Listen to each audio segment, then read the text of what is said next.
Invino sur Radio a le plaisir d'accueillir un nouvel invité, Sébastien Jacquet, directeur général du château de Sourds. Bonjour Sébastien. Bonjour. Alors un mot sur l'histoire de ce vignoble, il remonte au XVIe siècle et il a été acheté en 2015 par Jack Ma. Oui, c'est ça. Oui. Et alors, qu'est-ce qui est passé entre le XVIe siècle et Jack ? Ça a appartenu à des Anglais. Oui, ça a appartenu à pas mal de familles d'anglaises, pas mal de notables bordelais. C'est un château qui a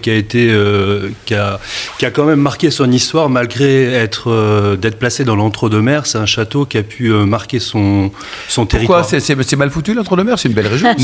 Non, l'entre-deux-mers, je dirais que non, c'est une très belle région. C'est une succession de petites collines. C'est une petite Toscane bordelaise.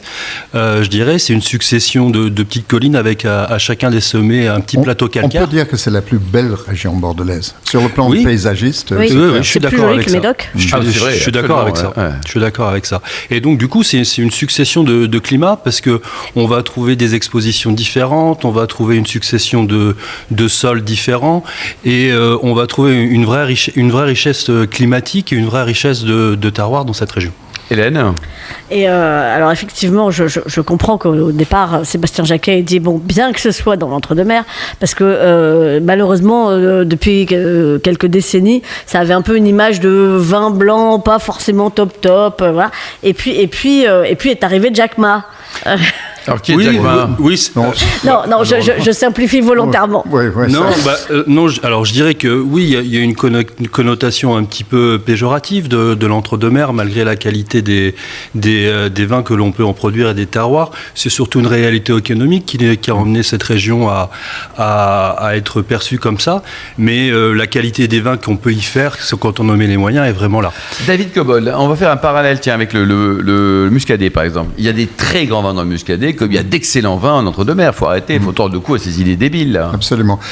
C'est tout le phénomène de ce qu'on appelle le plafond de verre pour certaines appellations qui ont obtenu à tort ou à raison une réputation de vin simple, bon marché et pas nécessairement très bon. Mais c'est toujours idiot de généraliser sur une appellation. Une appellation n'est pas nécessairement géniale, ni nécessairement pitoyable. Ça dépend du vigneron. Absolument. Et je connais, je ne sais pas, je peux vous citer 12 châteaux dans la zone de l'entre-deux-mers qui produit des très très grands vins. Bien sûr. Et qu'on peut servir à l'aveugle contre des crus classés ou des crus bourgeois sans la moindre honte. Je suis d'accord avec vous. Effectivement, hélas pour eux, et tant mieux quand même, il faut bien le dire parfois pour les consommateurs, à des prix qui sont très intéressants. Exactement. Comme vous vendez vos bouteilles au prix, Alors nous, notre marché prioritaire est la Chine, bien sûr, au vu de notre propriétaire, et on se positionne sur un marché assez haut de gamme, au-delà de 40 € la bouteille. À 40 € la bouteille ? Bien sûr. Ah ben vous le valorisez bien le terroir là. Bien sûr, l'idée c'est aussi de donner une dynamique différente à cette appellation. Monsieur Ma a décidé d'y mettre les moyens et d'investir de manière noble dans la restructuration des vignobles, dans son approche viticole, dans sa approche vigneronne sur la valorisation des climats.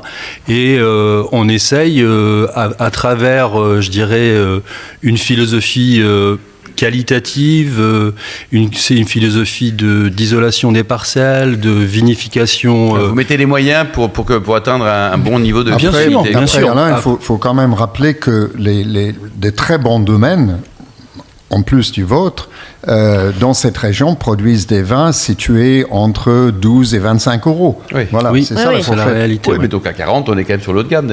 On est sur le très haut de gamme. Et alors, c'est tous ces Chinois là qui investissent à Bordeaux comme votre propriétaire là. Bon, ça a beaucoup fait parler dans le Landerneau bordelais, quoi. C'est une chance ou pas pour le vignoble ? Remarquez, vous n'avez pas intérêt à dire non parce que vous êtes viré. Non, mais il faut savoir que beaucoup ont revendu depuis, Alain. Ouais. Et derrière, on a reçu David Chang. Non, mais on a reçu un monsieur ici il y a quelques mois qui a racheté 4 domaines qui étaient mis en vente par une société immobilière chinoise qui avait fait faillite à Hong Kong. Ça arrive. Qu'est-ce que vous en pensez ?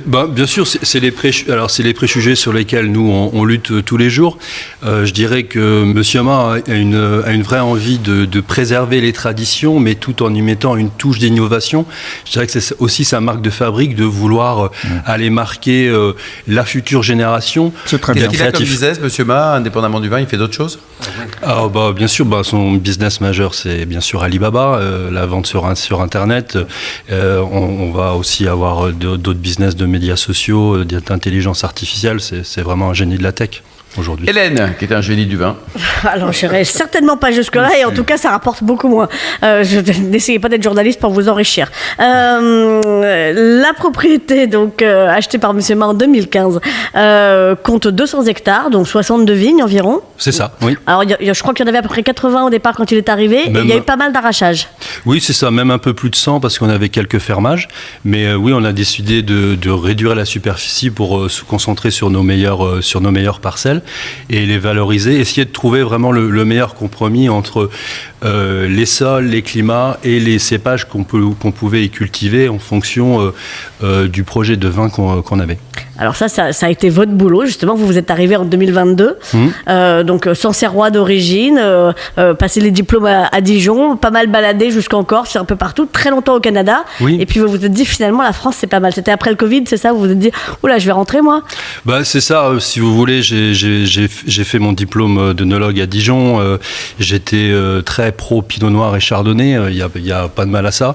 Non, on est d'accord. J'ai dans la Loire. Ouais. Et je me suis retrouvé embarqué dans un projet au Canada qui s'appelait le Clos Jordan, qui était un partenariat entre Boissé et Constellation. Donc, Combien de temps vous êtes resté là-bas au Canada? Alors j'étais parti pour 3 ans et puis je suis resté 15 ans.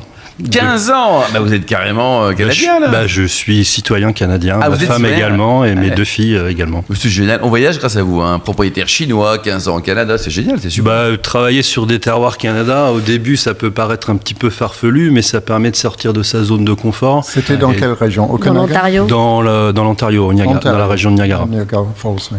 Donc non, c'était une belle expérience parce que on apprend nos principes franco-français sur nos terroirs français en Pinot Noir et en Chardonnay. Moi, je me suis retrouvé là-bas à la vendange de se retrouver sur des équilibres complètement différents. Donc, on a été obligé en tant que vinificateur de tout de suite se mettre, de repenser un peu sa façon d'approcher les vinifications, d'approcher les équilibres de vin, d'approcher les équilibres aromatiques. Donc, moi, j'ai eu énormément de plaisir à sortir de ma zone de confort. Voilà, exactement. Et là, le retour à Bordeaux, non? Encore une troisième expérience, il fallait encore recadrer à Bordeaux. Oui, c'est ça. C'est ça qui est génial dans ce projet parce que Monsieur Ma a mis complètement l'accent sur la créativité, sur le fait de se réinventer un petit peu dans un vignoble qui souffre un petit peu aujourd'hui. Et moi, je trouve ça très intéressant à Bordeaux parce qu'on se retrouve sur cette rive droite où Bordeaux a énormément d'armes, que ce soit en termes de cépage, que ce soit en termes de terroir ou de climat, avec lesquels il faut essayer de recomposer. C'est-à-dire qu'on a la même partition, mais il faut peut-être faire des notes de musique un petit peu différentes. D'où les différentes gammes que vous avez. Donc, il y a la gamme Cari, il y a la gamme MS, pour l'initiale Ma et l'initiale Sour. Et puis, vous avez toujours la troisième gamme aussi d'entrée de gamme, on va dire. Voilà, on était parti sur 3 gammes. Ça se refocalise plutôt sur 2 gammes. La gamme Quarry, c'est un hommage à notre héritage calcaire parce qu'on est vraiment sur un plateau calcaire et on a une carrière souterraine en dessous ce plateau calcaire. Et le château de Sour veut dire source en vieux français. Donc, donc on a des sources souterraines d'eau qui parcourent en dessous de cette nappe calcaire. Et donc du coup, on a appelé cette gamme Quarry en l'hommage de l'héritage calcaire. L'eau passe en dessous, les vignes dessus, et on a utilisé la pierre pour construire le château. Alors, est-ce qu'il y a pour terminer donc un site internet, une adresse pour prendre enseignement sur tout ce que vous faites, quoi? Oui, il y a le site internet. Château de Sour, donc SOURS, comme vient de l'indiquer Sébastien.com. Merci beaucoup Sébastien Jacquet, Hélène Piot. Merci également à Florence Subrin, David Cobol.